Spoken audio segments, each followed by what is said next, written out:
Chapter chapter हम लोग start करने जा रहे हैं electric potential and potential energy and capacitance. ठीक है, तो इसके न्यूमेरिकल मैं पहले समझा चुका हूँ, रिवीजन में पहले दे चुका हूँ।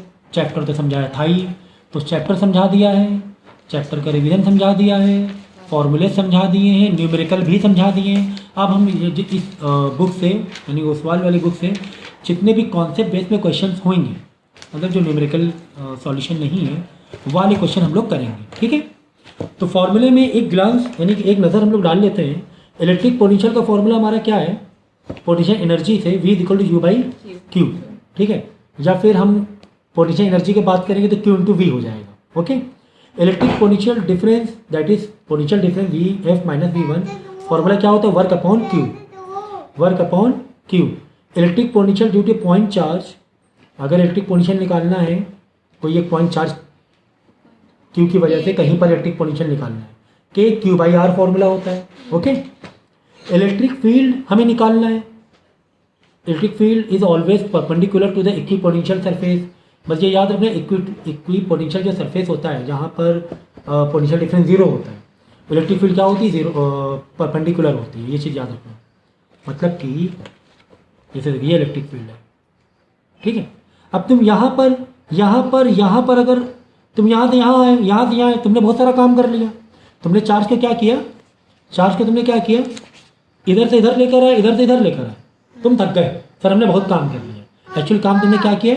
जीरो किया। काम क्या किया? जीरो किया, क्योंकि इलेक्ट्रिक फील्ड ऐसे थी और तुम परपेंडिकुलर जा रहे हो, परपेंडिकुलर जा रहे हो बिल्कुल ऐसे, तो वो इक्विपोटेंशियल हो जाता है। इक्विपोटेंशियल कितना भी घूमते रहो तो काम जीरो। कैसे? क्यों?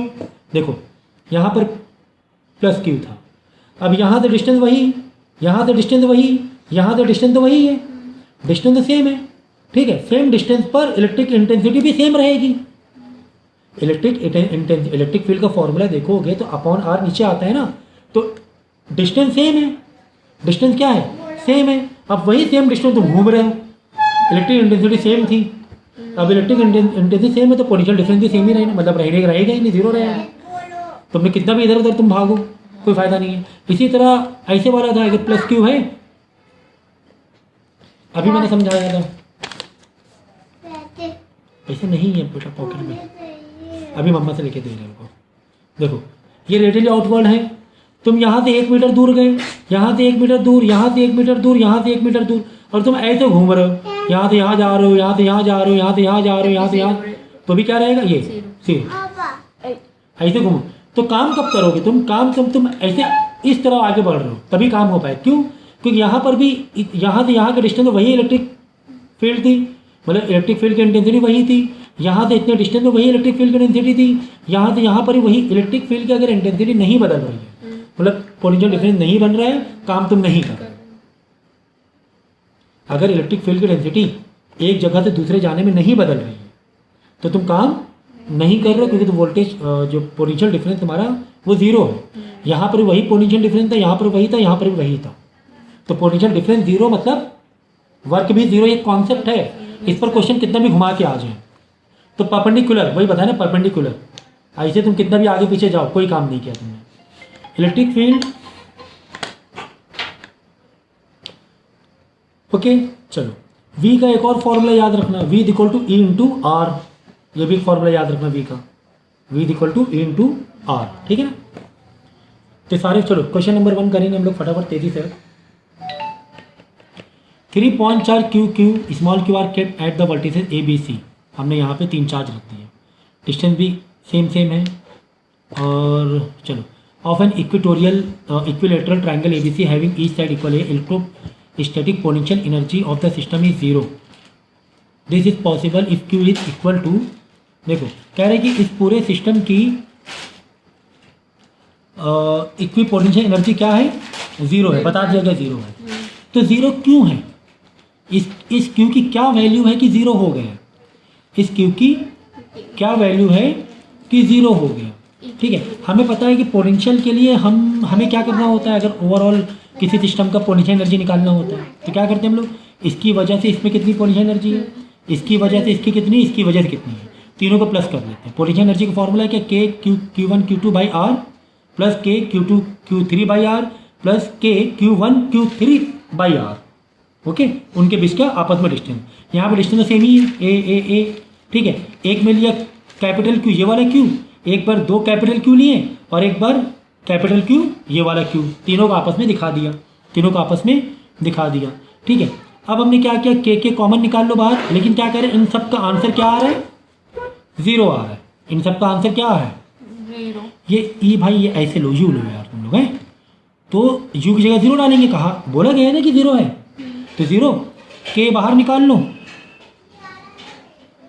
क्या क्या बचा अंदर, ए भी बाहर निकाल लो, अंदर क्या क्या बचा देख लो, अंदर बच रहा है Q plus Q plus Q वापस स्मॉल q, यही तो है, देखो Q मतलब समझ गया ना, तो 2 बार यह आ गया कैपिटल Q स्मॉल q, ये 2 बार आ गया, करेक्ट। ये दोनों आपस में प्लस हो जाएंगे, यानी 2 क्या बन जाएगा, स्क्वायर की थे प्लस है, प्लस होगा ना, तो 2 कैपिटल Q स्मॉल q बन गए, 1 दिस, समझो ये x है, x प्लस x 2x हो गया, प्लस कैपिटल Q। अब इन दोनों से क्या बाहर निकल रहा है, कैपिटल Q बाहर निकल रहा है, अंदर क्या बचे 2Q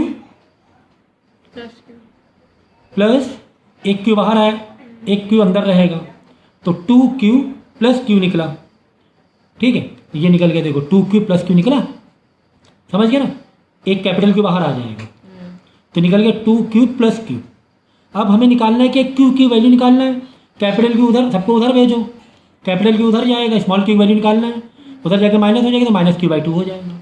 भाई ये k बाई ये कहाँ गया सर, k बाई ये यहाँ पे k मल्टीप्लाई, इधर आके डिवाइड, ए उधर आके मल्टीप्लाई, 0 के साथ जो भी मल्टीप्लाई डिवाइड करोगे अंदर 0 आ जाए, k खत्म हो जाएगा, करेक्ट। यहाँ तो जो कैपिटल Q आया था, कैपिटल Q उधर जाके क्या हो जाएगा, माइनस हो जाएगा। चलो यार बता ही दे, तुम लोग बहुत इरिटेट कर रहे हो। देखो अच्छा, 0 is equal to k by a, 2 capital Q small q, समझ गए ना, ये कैपिटल 2 Q होगा, ठीक है, प्लस कैपिटल Q, ये k 0 हो जाएगा उधर जाके, तो हटा दो, 0 इज इक्वल टू, चलो क्या बचा 2kq प्लस कैपिटल Q। ठीक है, यहाँ से कैपिटल Q बाहर निकालो, 2Q प्लस कैपिटल Q बचा, ठीक है ना, Q पे उधर जाके क्या हो जाएगा, 0 डिवाइड में आएगा, 0 हो जाएगा, वापस 0 हो गया, 2Q प्लस कैपिटल Q उधर जाके माइनस होगा, अब जाके माइनस में आया, हर बार 0 हो जाएगा, डिवाइड 2 आ जाएगा, ये आगे स्मॉल q की वैल्यू। अगर स्मॉल q माइनस जो भी कैपिटल Q है के आधा है, मतलब एक तो नेगेटिव में है और उसका आधा है, तो पूरे सिस्टम की एनर्जी क्या हो जाएगी, 0 हो जाएगी, है ना, तभी 0 लिया था यहाँ पर, यू इज इक्वल टू। ठीक है, नेक्स्ट क्वेश्चन, 1 नंबर के लिए कुछ ज़्यादा लेंदी दे दिया गया है। Consider a point P on the perpendicular bisector of an electric dipole at point P। ठीक है ना भाई, ये तो कई बार हो चुका, अगर डाइपोल है, अब परपेंडिकुलर बाइसेक्टर है, इक्वेटोरियल है, ब्रॉड साइड है, तो पोटेंशियल क्या होगा, 0 होगा, ये बार बार बताने की जरूरत नहीं होनी चाहिए। Next, the equipotential surface of uniform electric field E are plane parallel to y z. ये यार मैंने कई बार समझाया हुआ है, देखो ये वाला कॉन्सेप्ट देख लो। What is the direction of electric field E, electric field direction क्या होगा, देखो जैसे तुम्हारे पास क्या है, एक्स वाई और जेड का कुछ इस तरह प्लेन है, वाई है, ये एक्स है और ये जेड है। कह रहा है कि जो हमने प्लेन है जो रखा हुआ है, इक्विपोटेंशियल सरफेस का जो प्लेन रखा हुआ है वाई जेड में रखा हुआ है, कहाँ रखा हुआ है, वाई जेड में रखा हुआ है, यानी यहाँ पर हमने प्लेन रखा हुआ है, ये प्लेन रखा हुआ है। ये प्लेन कैसा है, इक्विपोटेंशियल सरफेस है, यानी इस पर से इलेक्ट्रिक फील्ड कैसे निकलेंगी, ऐसे निकलेंगी, ऐसे, यानी अलोंग द एक्स एक्सिस हुई कि नहीं हुई। देखो अगर 3D फील कर पा रहे हो, समझिए ना, वाई जेड में प्लेन रखा, और इक्विपोटेंशियल में जो इलेक्ट्रिक फील्ड कैसे निकलती है, प्लेन से परपेंडिकुलर निकलती है, यानी अलोंग द एक्स एक्सिस तुम्हारी क्या हो जाएंगी, इलेक्ट्रिक फील्ड आ जाएंगी, electric field along the x axis. अगर वाई एक्स में रखा होता, अलोंग द जेड आ जाती है इलेक्ट्रिक फील्ड, है ना, तो उसे आप आंसर दे सकते हो, कोई भी आ सकता है क्वेश्चन। ठीक है, नेक्स्ट है, an electric dipole with the charge -q + q located at point this and this, ये तो कर चुके हैं ना, दिस एंड दिस, डायपोल कहाँ रखा है, वो माइनस एल प्लस एल में ऐसे रखा हुआ डायपोल, एक्स वाई जेड है यार, बाकी तो जीरो है ना, वाई के लिए खाली दिया हुआ माइनस एल प्लस एल, यानी यहाँ पर माइनस एल है, यहाँ पर प्लस एल है, बाकी पॉइंट तो जीरो दिए है ना, यानी डायपोल ऐसे रखा हुआ है, यानी 2l डिस्टेंस। टोटल लेंथ कितनी होगी डायपोल की, ये एक एल ये एक एल है ना, एक्सिस से दिया हुआ है ना, 2l रखी हुई। तो टॉर्क कितने लगे, टॉर्क का नॉर्मल फॉर्मूला मार दो, टॉर्क का फॉर्मूला क्या होता है, क्यू, और डायपोल की लेंथ, डायपोल की लेंथ हम कितना लेते हैं, 2l लेते हैं, और डायपोल की लेंथ यहाँ पर भी कितनी है, 2l ही है, जो क्वेश्चन पहले भी कर चुके हैं हम लोग, कोई एक्सप्लेनेशन सुन लेना। And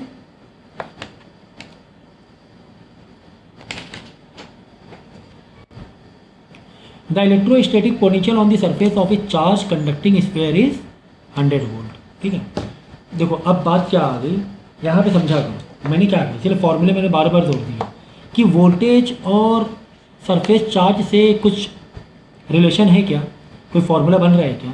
the electrostatic potential on the surface of A charge conducting sphere, जो स्फीयर है यहाँ पर सरफेस में वोल्टेज कितना है, 100 वोल्ट है, ठीक है ना। तो कौन सा स्टेटमेंट यहाँ पर, two statement are main in this regard. देखो, at any point inside the sphere electric intensity zero, हाँ ये ट्रू है, अंदर क्या होगी स्फीयर के इलेक्ट्रिक इंटेंसिटी क्या होगी, जीरो होगी इलेक्ट्रिक फील्ड। सेकेंड स्टेटमेंट क्या है, eight any point inside the sphere the electrostatic potential 100, हाँ ये बात सही है, ये मैं बार बार बता चुका हूँ कि एक स्फीयर में एक क्लोज सरफेस एरिया, कोई क्लोज सरफेस है, इलेक्ट्रिक फील्ड अंदर जीरो होती है और वोल्टेज क्या होता है, कांस्टेंट होता है। अगर यहाँ पर V 100 है सरफेस में, अंदर चारों तरफ 100 ही रहने वाला है, तो दोनों स्टेटमेंट क्या है, ट्रू है, दोनों स्टेटमेंट क्या है, ट्रू है। तो क्या दिया हुआ देखो, S1 is true but S2 false नहीं, both S1 is true false नहीं, S1 is true S2 is true, हाँ, and S1 is cause of S2, हाँ ये बात सही है, S1 की वजह से S2 के स्टेटमेंट सही हो रहा है, ये बात सच है।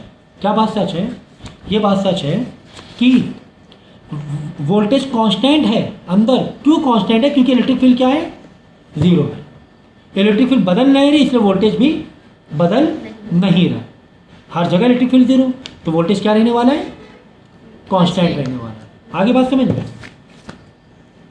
नेक्स्ट,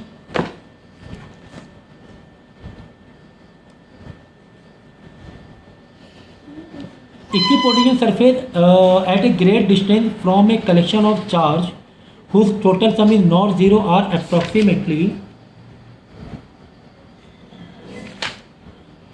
देखो कह रहे हैं कि इक्विपोटेंशियल सरफेस है at a great distance from a collection of charges whose total sum is not zero. कह रहे कोई एक इक्विपोटेंशियल सरफेस है, कौन से टाइप का सरफेस है, कौन से टाइप का सरफेस है जिसका तो electric charge total sum zero के बराबर नहीं है। देखो, that surface will be sphere, कैसे, for equipotential surface this surface are perpendicular to the field line, so there must be electric field which can not be without charge. देखो अंदर कोई एक प्लस की चार्ज रखा हुआ है और ये स्फीयर, यहाँ से फील्ड निकलेंगी तो यहाँ से क्या होंगी, रेडियली परपेंडिकुलर होंगी, है ना। कोई भी लाइन सेंटर से आती है तो स्फीयर के सरफेस से क्या हो जाती है, परपेंडिकुलर हो जाती है, क्या हो जाती है, परपेंडिकुलर। तो ये जो पूरी लाइन, इलेक्ट्रिक फील्ड तो बहुत सारी हैं, लेकिन पूरी लाइन क्या बन जाएंगी, इक्विपोटेंशियल बन जाएंगी, क्योंकि ये डिस्टेंस सेम, ये डिस्टेंस सेम, ये डिस्टेंस सेम, ये, और सब क्या है, परपेंडिकुलर भी है, क्या है, परपेंडिकुलर भी। तो ये वाली जो लाइन है सरफेस एरिया ऑफ स्फीयर, वो क्या बन जाएगा, इक्विपोटेंशियल बन जाएगा।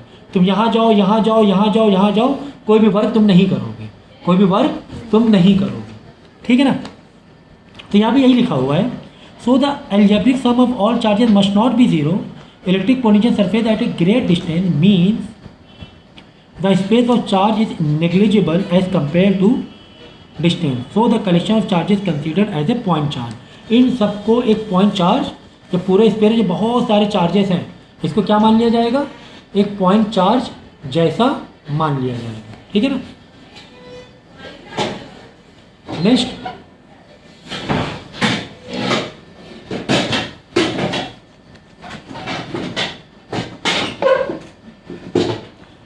Next, A positively charge particle is released from rest, okay, in an uniform electric field. एक यूनिफॉर्म इलेक्ट्रिक फील्ड है, हमने क्या किया, पॉजिटिव चार्ज को डाला अंदर।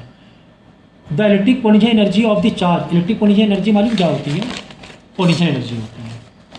क्या आ रहा है, ये एक इलेक्ट्रिक फील्ड है। कॉन्सेप्ट कितना अच्छा है देखना, एक पॉजिटिव चार्ज को हमने अंदर डाला, जब अंदर डालेंगे तो ये पॉजिटिव चार्ज क्या होगा, इलेक्ट्रिक फील्ड के साथ में वेलोसिटी पकड़ लेगा, भागता जाएगा आगे। क्यों, इलेक्ट्रिक फील्ड पॉजिटिव चार्ज को खींचती है अपने डायरेक्शन में, ये भागता जाएगा। जब ये भागता जाएगा तो इसकी काइनेटिक एनर्जी क्या होती जाएगी, बढ़ती जाएगी। वेलोसिटी आ गई ना, काइनेटिक एनर्जी बढ़ेगी तो पोटेंशियल एनर्जी क्या होगी, कम हो जाएगी। पोटेंशियल एनर्जी, अरे भाई इलेक्ट्रिक फील्ड की जो एनर्जी है वो क्या है, इन नेचर कंजर्वेटिव है। जो टोटल एनर्जी होती है पी प्लस के ही होगा। अगर के ही बढ़ रहा है तो पी घट रहा है। और एक बॉल ऊपर रखी हुई, इसके अंदर बहुत सारी पोटेंशियल एनर्जी गिरने के लिए बेताब है, गिरने के लिए बेताब। इसकी पी मैक्सिमम है यहाँ पर, और के ही क्योंकि बॉल रुकी है अभी, के ही 0 है। जैसे बॉल नीचे गिरती जाएगी, स्पीड बढ़ती जाएगी तो के ही मैक्सिमम, के ही बढ़ता जाएगा, पी कम होता जाएगा। क्योंकि एक सिस्टम में जो कंजर्वेटिव एनर्जी होती है वो मतलब वो कंजर्वेटिव होती है। अगर के ही बढ़ रहा है, यहाँ पे जब इलेक्ट्रिक फील्ड में तुमने चार्ज डाला तो के ही बढ़ता जा रहा है, के ही बढ़ता जा रहा है, डेफिनेटली इसकी पोटेंशियल एनर्जी क्या होती जा रही है, कम होती जा रही है। ये तो एक बेसिक कॉन्सेप्ट है। कांस्टेंट नहीं, ठीक है, तो रिमेन कांस्टेंट नहीं। अगर यूनिफॉर्म इलेक्ट्रिक फील्ड में तुम पॉजिटिव चार्ज दोगे तो उसकी स्पीड बढ़ती जाएगी, तो कांस्टेंट तो रहना नहीं है। Potential energy constant, potential energy के बारे में चाहिए हमें नहीं। इंक्रीज कहाँ से हो जाएगी यार, काइनेटिक एनर्जी बढ़ रही है, पोटेंशियल इंक्रीज कहाँ से हो जाएगी, decrease because the charge move along the electric field, decrease because the charge move up, नहीं डिक्रीज होगी because the charge move along the electric field. Positive charge है ना, पॉजिटिव चार्ज इलेक्ट्रिक फील्ड की तरफ भागता है, अलॉन्ग द इलेक्ट्रिक फील्ड, तो electric field की तरफ भाग रहा है पॉजिटिव चार्ज, इसलिए पोटेंशियल एनर्जी क्या हो रही है, डिक्रीज हो रही है। सी वाला ऑप्शन सही है, ठीक है। एक एनर्जी बढ़ेगी, देखो वेलोसिटी बढ़ रही है मतलब काइनेटिक एनर्जी बढ़ रही है। काइनेटिक फॉर्मूला क्या है, हाफ एम वी स्क्वायर, है ना। ये क्वेश्चन ही सही नहीं है, बताओ, मतलब प्रॉपर ये नहीं दिया हुआ कौन सी लाइन की क्या वोल्टेज है। Question number 8, the work done to move a charge along an equipotential. अरे भाई एक ही बार क्या कि इक्विपोटेंशियल में तुम कितना भी घूमो वर्क जीरो, क्योंकि पोटेंशियल डिफरेंस होता ही नहीं है। वी ए वी भी बराबर होते हैं। अगर यहाँ 100 वोल्ट तो यहाँ भी 100 वोल्ट, पूरे इक्विपोटेंशियल सरफेस में हर जगह 100। वी जीरो मत बोल देना भाई, वी कांस्टेंट होता है इक्विपोटेंशियल सरफेस में, वर्क जीरो होगा क्योंकि वर्क का फॉर्मूला ही वही होता है, V is equal to W/Q होता है। The shape of equipotential surface due to an isolated charge, मतलब बाहर से कुछ भी इसको एक्सटर्नल कुछ भी फील्ड नहीं है, तो ऐसे बनता है आइसोलेटेड चार्ज का शेप इक्विपोटेंशियल का, कि मुझे ही बताएं रेडियली आउटवर्ड जा रही फील्ड। अब इक्विपोटेंशियल सरफेस कहाँ मिलेगा, इधर सर्कल मारो वहाँ मिल जाएगा, जहाँ जहाँ तुम सर्कल मारोगे वहाँ इक्विपोटेंशियल मिलता जाएगा। लेकिन तुम देख रहे हो एक चीज़ देख रहे हो, एक चीज़ क्या देख रहे हो, यहाँ पे जो लाइन थी थोड़ी पास थी, थोड़ी दूर, क्यों थोड़ा गैप बढ़ता है यार, क्योंकि इंटेंसिटी डिस्टेंस के साथ में क्या होती जा रही है, कम होती जा रही है। इलेक्ट्रिक फील्ड की इंटेंसिटी क्या होती जा रही है, कम होती जा रही है। इसीलिए ऐसे बनाना है कि इक्विपोटेंशियल पहले थोड़ा घना बनाना है ऐसे, और जितनी भी लाइन दिख रही है इक्विपोटेंशियल है, यहाँ हो कोई वर्क नहीं, यहाँ हो कोई वर्क नहीं। हाँ यहाँ से यहाँ गए तो वर्क है,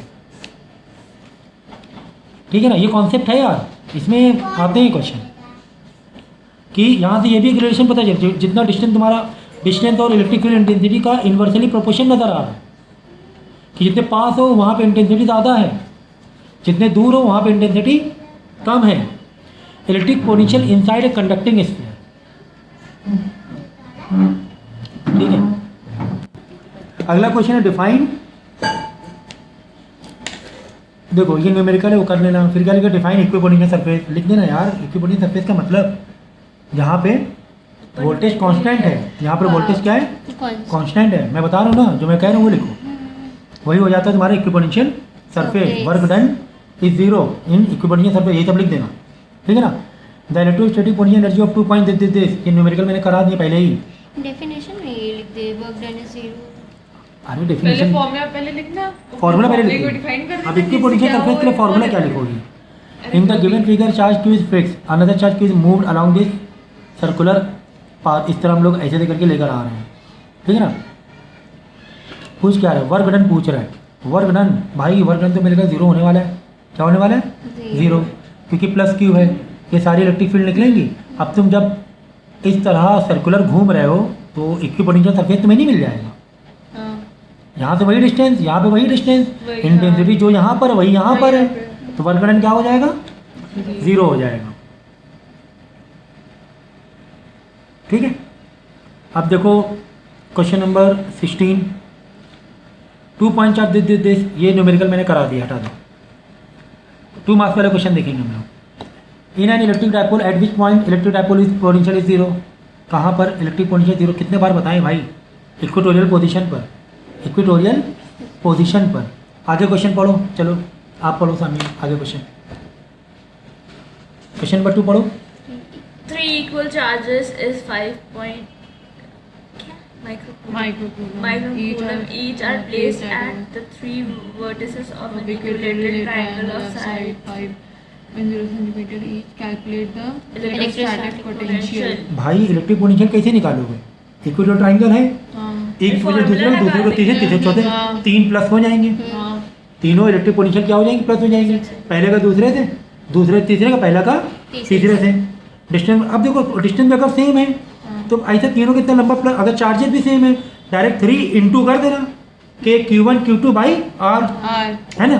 3 मल्टीप्लाई कर देना, Q3 मल्टीप्लाई कर देना, Q भी सेम है और डिस्टेंस भी, तो तीनों प्लस के बजाय डायरेक्ट 3 से मल्टीप्लाई कर देना, आंसर आ जाएगा। आगे ये देखो, ये के Q1 Q2 by R, Q1 भी सेम है, Q2 भी सेम है, R भी सेम है तीनों में, और K भी सेम है, तो 3 मल्टीप्लाई कर देना, ठीक है। Next, What are the 2 properties of equatorial? वहाँ पे खाना रखा हुआ है। हाँ बोलो। राइट टू, पढ़ो पढ़ो। Write the 2 properties of equatorial. क्या प्रॉपर्टीज होंगी बताओ इक्विपोटेंशियल सरफेस की? बोलो। Work done zero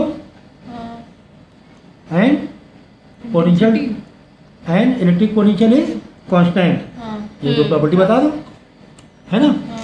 work done क्या होता है? Zero electric potential. नेक्स्ट पढ़ो। What is the geometrical shape of equipotential surface due to the single isolated charge? बताया था छोटे चार्ज को कैसे बनाना है। छोटा सर्कल, पहले सर्कल घने बनाओ, Yes, फिर थोड़ा sir. फैले हुए बनाते फिर, जाओ, हाँ. है ना। यहाँ अभी बताया ये, पे 2 ही सर्कल बनाया। ठीक है, कोई दिक्कत नहीं है, 3 बना देंगे, 3 4 5 अंदर है दिख नहीं रहा आंखों में। आगे बोलो।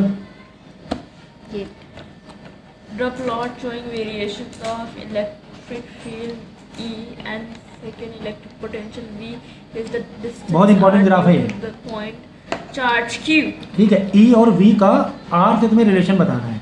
ई का आर से भी, इन ई का आर से इन्वर्सली स्क्वायर रिलेशन होता है, वी का ओनली इन्वर्सली आर होता है, और ई का अपॉन में आर स्क्वायर होता है। कभी भी इन्वर्सली आर, देखो इन्वर्स रिलेशन है, इन्वर्स रिलेशन में ग्राफ कैसे बनाओगे? अबव 90 या बिलो 90 बनाओगे। इन्वर्स रिलेशन ग्राफ कैसे बनाते हैं? लेफ्ट हैंड या राइट हैंड, मैंने बताया था। अगर इन्वर्स रिलेशन है,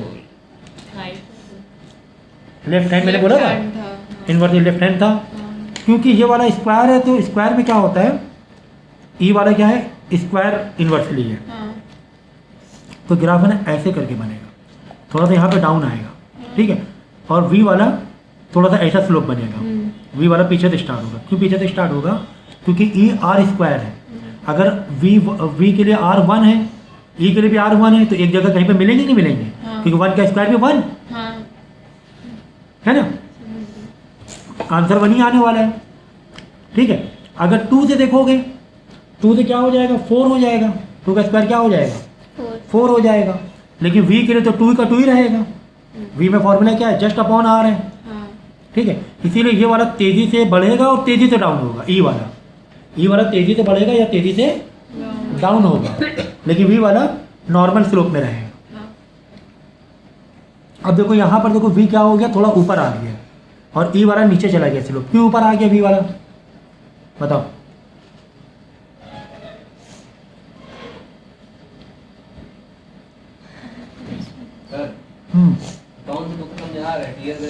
हाँ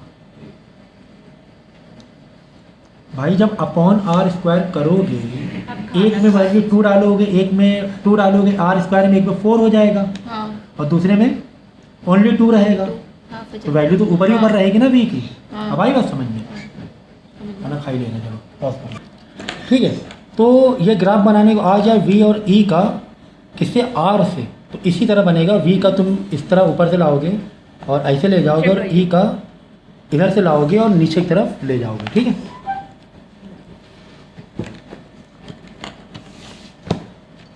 अगला क्वेश्चन 3 मार्क्स का देखो, डेरिवेशन करनी है एक्सेल पॉइंट की डाइपोल से। ठीक है ना, पोटेंशियल की, किसकी डेरिवेशन, इलेक्ट्रिक फील्ड या पोटेंशियल।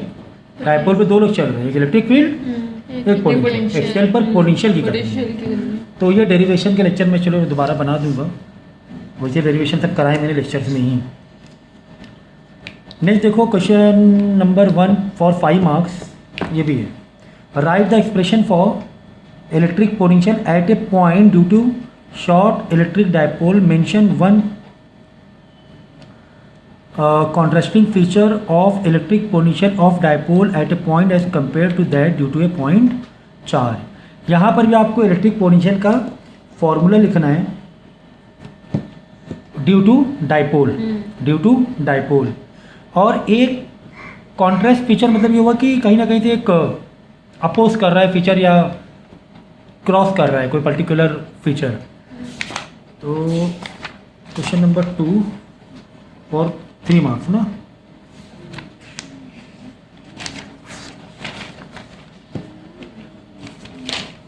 तो कैपेसिटी के बाद में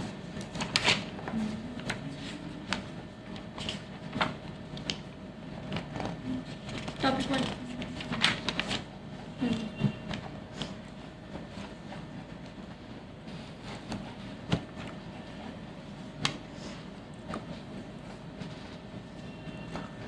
तो ये है, देखो डाइपोल की वजह से जो पोटेंशियल होता है हमारा, ये होता है 1/4πε0, that is P, P R, P मतलब हो गया dipole movement into R by R cube. ठीक है ना, एज अ डाइपोल। अब पॉइंट चार्ज के लिए निकालना है तुम्हें, कोई एक पॉइंट चार्ज है उसकी वजह से वी निकालना है, तो इसके लिए फॉर्मूला हमारा क्या, के क्यू बाई आर, यही तो फॉर्मूला है, के क्यू बाई आर। तो डाइपोल के लिए ये फॉर्मूला हो गया पोटेंशियल का, और पॉइंट चार्ज के लिए ये फॉर्मूला हो गया। क्या कॉन्ट्रास्टिंग फीचर है, electric potential due to a dipole at any point varies as 1/r²। या एक आर से एक आर कट जाएगा, r² बचेगा। फॉर्मूला क्या है हमारा वी का, डाइपोल की वजह से वी जो आता है के पी बाई r² है ना, ये फॉर्मूला है ना। 1/while the due to a point charge varies 1/r। ठीक है ना, पॉइंट चार्ज की वजह से पोटेंशियल कैसे वेरी कर रहा है, 1/r से, है ना। और लेकिन डाइपोल की वजह से 1/r², inversely square inversely proportion है। ठीक है ना, तो ये एक कॉन्ट्रास्ट फॉर्मूला, ये दोनों फर्क है, ऐसा पूछा गया है। नेक्स्ट क्वेश्चन,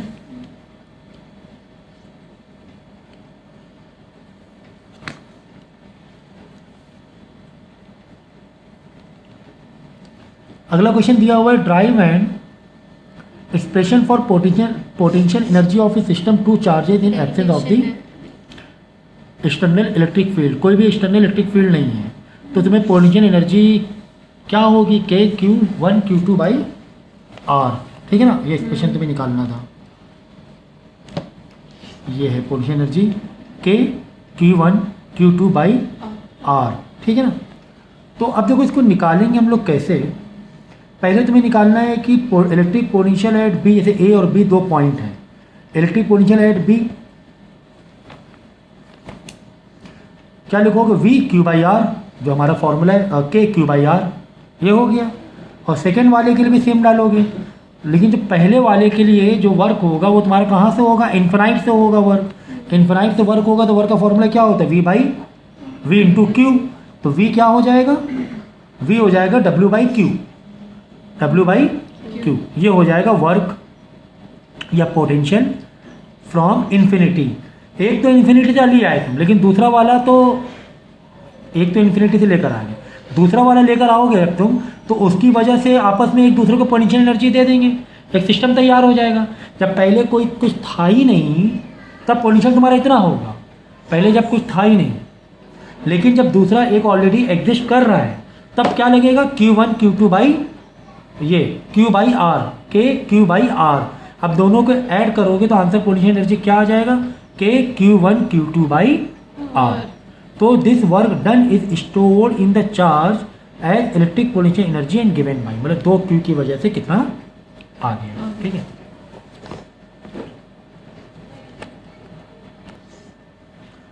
5 मार्क्स का देखो, an electron revolve around the nucleus of hydrogen atom is circular orbit radius this.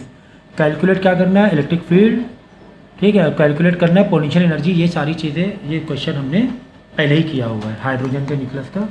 उसमें से इलेक्ट्रॉन इलेक्ट्रिक फील्ड कैसे निकालनी है, पोटेंशियल एनर्जी कैसे निकालनी है, सारी चीज़ें हम लोग पहले कर चुके हैं न्यूमेरिकल वाले उसमें लेक्चर में। ठीक है, अब आती बात कैपेसिटेंस की, नेक्स्ट टॉपिक हमारा।